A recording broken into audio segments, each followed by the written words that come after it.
Welcome to Diwakar physics. चलिए हम कुछ काइनेटिक एनर्जी का क्वेश्चन हम सॉल्व करेंगे जो 2B में ये जो पार्ट है। तो ये हम एक्सरसाइज 2B में जो काइनेटिक एनर्जी का जो पार्ट है उसमें से कुछ न्यूमेरिकल्स मैंने इससे पहले भी वीडियो बनाया है। तो ये और कुछ 3 क्वेश्चन इंपॉर्टेंट क्वेश्चन मैंने यहाँ पर लिखा है, तो आप इसको एक्सरसाइज में देख सकते हैं, एक्सरसाइज 2B में। तो उसके हिसाब से हम सॉल्व करेंगे। ओके, तो अभी ये काइनेटिक एनर्जी का सम है।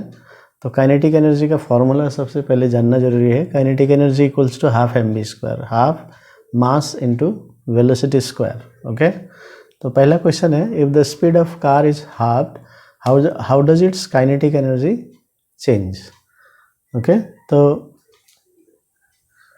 यहाँ पर हम इसको इस तरह से कर सकते हैं। 2-3 तरीके हैं, आप कर सकते हैं। तो मैं सजेस्ट करूँगा कि क्योंकि जब कंपैरिजन का बात आता है ना, चेंज, इनिशियल, फाइनल, रेशियो, है ना, जैसे ये क्वेश्चन भी है, ये भी है, सेम टाइप का है। चेंज जब भी आता है तो ये मेथड फॉलो कीजिए। सो K1 पहले लिख लीजिए, हाफ m1 v1²। ठीक है, तो ये पहला काइनेटिक एनर्जी हो गया, ओरिजिनल काइनेटिक एनर्जी।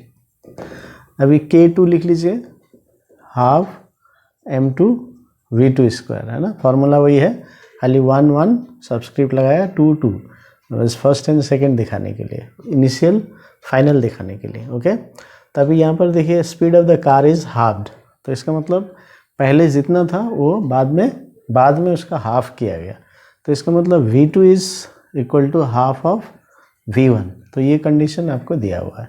ओके, तो चलिए अब इसको K2/K1 निकाल लीजिए, जो फाइनल, क्योंकि कितना होता है, कितना चेंज होता है, तो वो आपको निकालना है। तो K2/K1, K2 है बाद वाला, K1 है पहले वाला, initial. Okay, than half m2 v2² by half m1 v1²।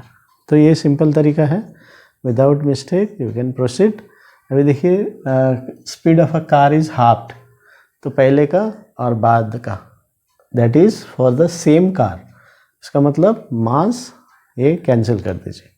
ठीक है, तो स्टार्टिंग में आप ये लिख लीजिए, m1 m2, ये जनरल है, ये सब क्वेश्चन के लिए ऐसे ही स्टार्ट कर सकते हैं आप। तो बाद में कंडीशंस पुट करने क्वेश्चन में जो दिए रहेंगे, है ना। तो यहाँ m1 is equal to m2 यहाँ भी लिख सकते हैं, because it is a same car. Okay, so अभी v2 देखिए, v2 कितना है, ये देखिए v2 के बदले में हाफ v1 होल स्क्वायर करना है, ये याद रखना है। हाफ v1² मत कीजिएगा, because v2 is half v1, तो होल स्क्वायर। तो ये कॉमन मिस्टेक है, स्टूडेंट्स लोग करते हैं। तो ये आ गया 1/4 v1² बाई v1²।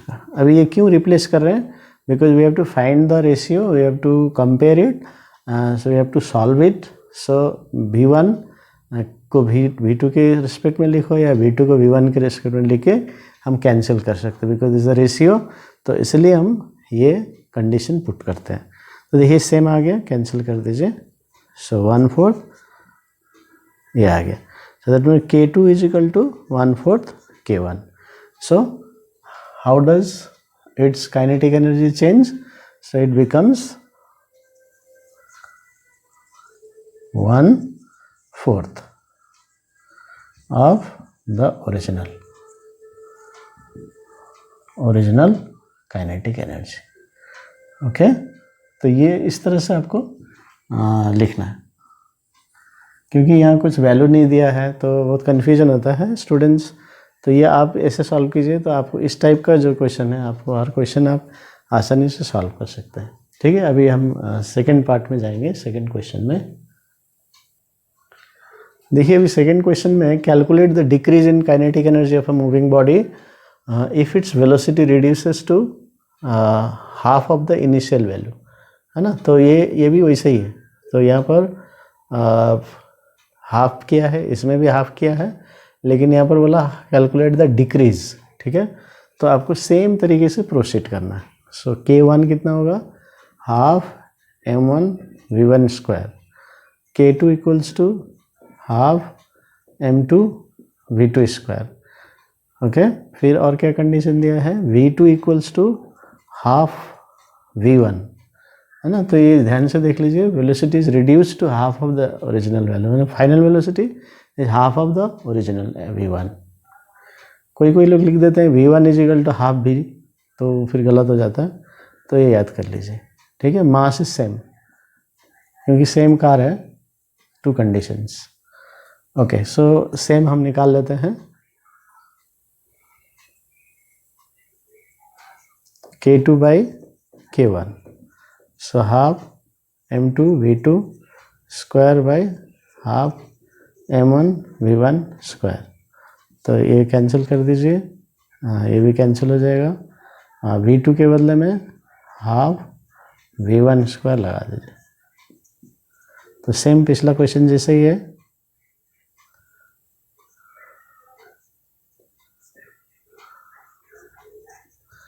तो ये होल स्क्वायर करना मत भूलिएगा, हाफ v1 स्क्वायर लिए रॉन्ग हो जाएगा, तो ये आ गया। सो कि 1/4 हो गया, 1/4 अब k1 हो गया, फिर डेल्टा k हो जाएगा k1 माइनस k2, ठीक है। क्योंकि k1 जो है बड़ा है, पहले वेलोसिटी ज़्यादा था, बाद में वेलोसिटी कम हो गया, तो काइनेटिक एनर्जी भी कम हो जाएगा। ऐसे 1/4 है तो छोटा है, k2 is smaller than k1, तो ये बड़ा है और ये छोटा है। तो पहले इसको लिखिए, फिर इसका वैल्यू पुट करके 3/4 ऑफ k1। सो ये डिफरेंस पूछा है तो एक्स्ट्रा ये करना पड़ेगा, ठीक है। तो जस्ट आप ध्यान दीजिए। तो अभी हम थर्ड पार्ट में जाएंगे, क्वेश्चन नंबर 3। तो देखिए यहाँ पर two bodies of equal masses are moving with uniform velocities v and 2v, find the ratio of their kinetic energy, ठीक है। तो यहाँ पर इक्वल मासेस दिया हुआ है, तो m1 इक्वल्स टू m2 और v1 दिया है v और v2 दिया है 2v। Okay, then ratio of their kinetic energy, then k2 या k1 भी लिख सकते हैं, कोई प्रॉब्लम नहीं है इसमें, k1 बाई k2 लिख सकते हैं, इसमें k2 बाई k1 लिख सकते हैं, कुछ भी आप करके निकाल सकते हैं। Okay, so k1 by k2, तो k1 कितना हुआ, जिससे मैंने पिछले क्वेश्चन में बताया, हाफ m1 v1 स्क्वायर, और इसमें हाफ m2 v2 स्क्वायर, तो ये आ गया। तो इस तरह से लिखना, स्टार्टिंग यही है। अभी वैल्यू पुट करते जाइए, m1 m2 यहाँ पर दिया हुआ है, कैंसिल हो गया, v1 कितना है v स्क्वायर और v2 है 2v स्क्वायर, तो इसका मतलब v square by 4v square हो गया, v स्क्वायर कैंसिल, सो 1:4, k1 k2। तो यदि आप सॉल्व करके k2 k1 यदि 4:1 निकालते हैं तो ये भी आपको राइट आंसर माना जाएगा, ठीक है। तो याद कीजिए। तो इस तरह से हमको ये इम्पोर्टेंट पॉइंट है, इसको ध्यान दीजिए। तो इस टाइप का क्वेश्चन आप सॉल्व कर सकते हैं। Thank you.